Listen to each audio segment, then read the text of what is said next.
यहाँ बैठ जाते हैं। हाँ, क्योंकि मैं बहुत थक गई हूँ और अभी सारा वर्क भी पूरा करना है, पता है। यार इसमें छुपाने वाली क्या बात है? परफेक्ट मैच है। इतना अच्छा तो है सलमान। आज एडवोकेट है, कल सुप्रीम कोर्ट में जज बन सकता है, ब्राइट फ्यूचर है, और सबसे बड़ी बात वो तुम्हें चाहता है। इतने कॉन्फिडेंस से तुम कैसे कह रही हो? उसने कुछ कहा है तुमसे? नहीं, उसने तो कुछ नहीं कहा, लेकिन रात जब तुम उसे फूल दे रही थी तो उसकी आंखों में वो सब कुछ था जो उसके दिल में था। जिया, तुम्हें कोई वहम हुआ होगा, ऐसा कुछ भी नहीं है।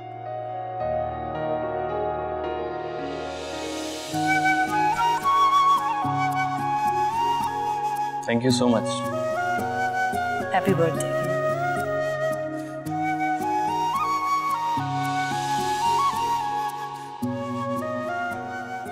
क्या सोच रही हो? यही ना कि कब तक मुझसे झूठ बोलोगी? फल्ला जिया, ऐसा कुछ भी नहीं है।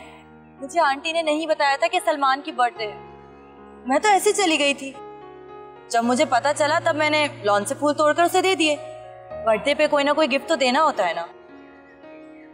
अच्छा तो ना देती फूल तुम्हें कौन सा उन्होंने इनवाइट कर लिया था? वैसे ही बुलाया था ना उन्होंने। अब सही से बताओ, तुम्हारा खुद दिल चाह रहा था फूल देने का। अच्छा ये बताओ, कब तक छुपाओ?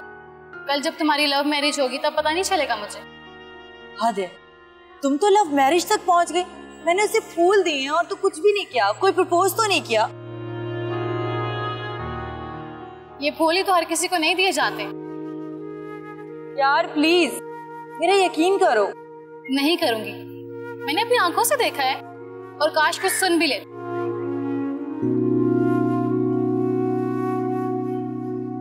अच्छा ओके, लीव इट। अगर बात शुरू हो गई है तो आगे भी तो जाएगी ना, तब क्लास लूंगी मैं तुम्हारी। पढ़ो अब, हर वक्त सोचती रहती हूँ। एक और एसिड विक्टिम? क्या उम्र है लड़की की? सिर्फ 18 साल। एम्बुलेंस बुला लिया उन लोगों ने, देर नहीं होनी चाहिए। या अल्लाह, ठीक है मैं आती हूँ। हेलो जी आंटी। रोशनी, इस वक्त तुम्हारी मदद की सख्त जरूरत है। एक बहुत सीरियस केस है। एक यंग लड़की पे एसिड फेंक दिया है। हॉस्पिटल में इमरजेंसी में हालत तो तुम जानती हो। तुम अगर साथ होगे तो कम से कम उसे वक्त पे फर्स्ट एड मिल जाएगा। अच्छा ठीक है, फिर आप मुझे यहाँ से पिक कर लें और फर्स्ट एड बॉक्स भी चेक कर लें। ओके, तुम अम्मा को फोन करके बता दो, और ये भी बता दो कि देर हो सकती है। ठीक है, खुदा हाफिज। क्या तुम्हें इस लड़के के बारे में पहले से कुछ पता नहीं था? वो हमारे पड़ोस में रहता था। बाद में यहाँ से घर बेचकर चले गए थे। कहता था मैं तुमसे बहुत मोहब्बत करता हूँ, अगर तुम ना मिली तो खुदकुशी कर लूँगा। और फिर उसने तुम्हें जिंदा लाश बना दिया? नहीं, वो मुझसे बहुत मोहब्बत करता है, किसी का होता हुआ नहीं देख सकता। तो फिर उसने अपने वालिदैन को रिश्ते के लिए क्यों नहीं भेजा तुम्हारे घर? उसकी माँ नहीं मानती थी। वो अपने भाई की बेटी से उसकी शादी कराना चाहती। माँ को मना नहीं सका, इसलिए तुम पर तेजाब फेंक दिया। इसी तरह लड़के पे वापस बनाते लड़के। उसने मेरे माँ बाप की बहुत खुशामदी की कि शादी करा दे, माँ को बाद में मना लूंगा, मगर मेरे माँ बाप ने इनकार कर दिया। फिर कहने लगा कोर्ट में जाकर शादी करते हैं। मैंने इनकार कर दिया।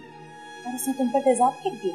नहीं, मेरा एक रिश्ता आया था, मैंने उसके बारे में बता दिया। वो पागल होने लगा, कहने लगा इनकार कर दो। मैंने भी साफ कह दिया कि मैं अपने माँ बाप की बेइज्जती बर्दाश्त नहीं कर सकती, तो अपनी माँ को मना लो, मेरे घर भेज दो। उसकी माँ नहीं आई और मेरे माँ बाप ने मेरी बात पक्की कर दी। उसने तुम पर तेजाब फेंक दिया, तुम्हें हम घरों में ठोकरे खाने के लिए छोड़ दिया। कुछ दिनों में वो अपनी माँ की पसंद की लड़की से शादी कर रही, खुशी खुशी जिंदगी गुजारना शुरू। नहीं, वो मुझसे मोहब्बत करता है। हाँ मोहब्बत करता है। अगर मोहब्बत करता तो जहर खा के खुद मर जाता। इस तरह तुम्हारे मुंह पे तेजाब नहीं फेंकता। मोहब्बत करने वाले तकलीफ नहीं देते, खुद उठा लेते। मैं कैसे यकीन दिलाऊं कि वो मुझसे मोहब्बत करता है? बस शबनम, बस प्लीज चुप हो जाओ।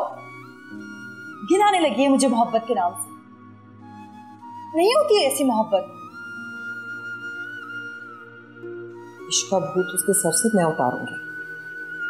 पुलिस उसकी तलाश में निकल चुकी है। जेल में दाल रोटी खाएगा, चक्की पीसेगा और लाखों का जुर्माना भरेगा तो उसका दिमाग ठिकाने आ जाएगा। ये सजा भी कम है उसके लिए।